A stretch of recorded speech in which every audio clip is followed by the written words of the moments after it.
arena can change. Hallelujah. Hallelujah, Jesus.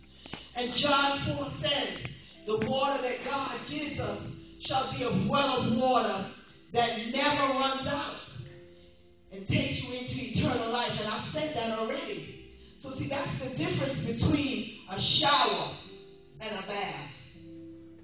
See, because the shower just sprinkles things on you. And I'm using it that way to say that, see, you can have a gift and it just will shower on you.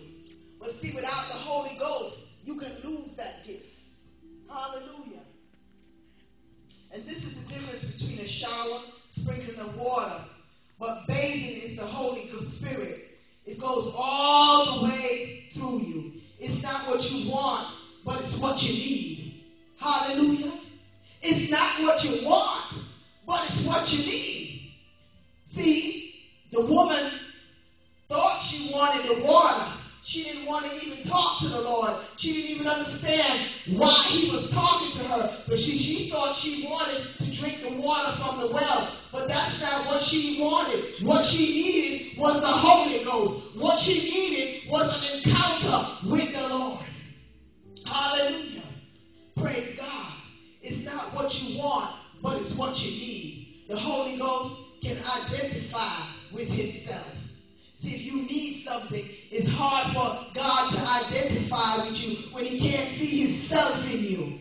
When he's looking in you, he can't see himself in you. Why should he give you something when he can't see himself in you? He want to identify with you. He want to see the Spirit in you. And then he can give you everything you need. See, you got to identify with God. And that's what the woman at the well did. She had an identification with God. She had a conversation with God. And she began to believe him. So see, you got to have an identification with God.